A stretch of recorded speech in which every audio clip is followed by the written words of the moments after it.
Hello and welcome to your weekly water report with me, Carel.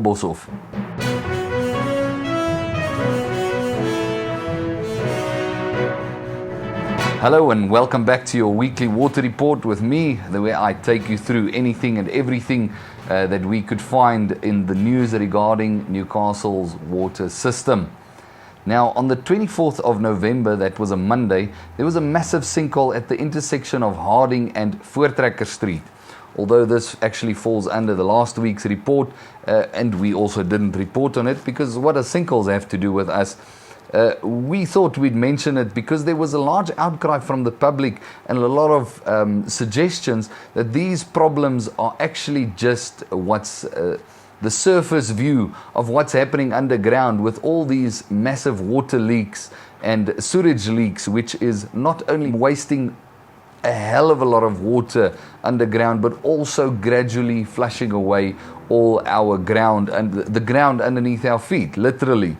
So we can't confirm or deny these allegations, especially for the sinkhole, but we can definitely say that we know and we understand the old asbestos concrete pipe network and how even the smallest movements can break this very, very brittle and old pipe structure. Nonetheless, in the last week, the Newcastleian also posted an article about KZN systematic failures and the billions of rands which is lost due to these failures. And we don't want to say too much about this. It's a good article to read. But if you want to find out specifically on how the water infrastructure is contributing quite a lot into these billions of rands losses, you can go and watch our documentary on the YouTube page called Newcastle's Tap Water, Should You Drink It?, where we go into a deep dive on how the infrastructure looks, and we had some chats with the municipality on these facts and what is being done about that. And also we calculated some massive numbers of water that's actually being abstracted from the dam, filtered and prepared, and then just lost with non-revenue water.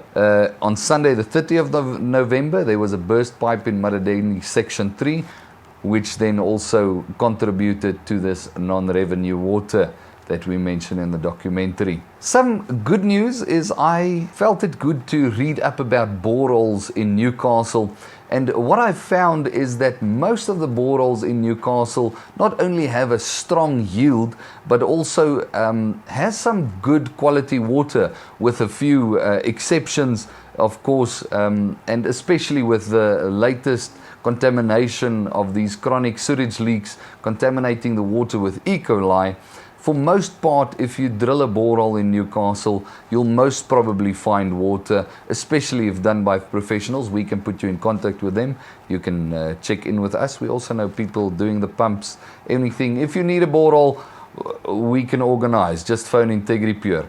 But if you do drill a borehole in Newcastle, the chances are that you are going to get water, and the chances of you getting quite good water that just needs a bit of polishing, there's a good chance of it. As for all the boreholes that we've done in Newcastle, a lot of them just needed some polishing and drinking water systems, just to make sure the water that's going into their bodies, into our clients' bodies, is stays constant, because there's some fluctuations in boreholes, but most of them don't require massive systems. Well, that's basically that from me for this week.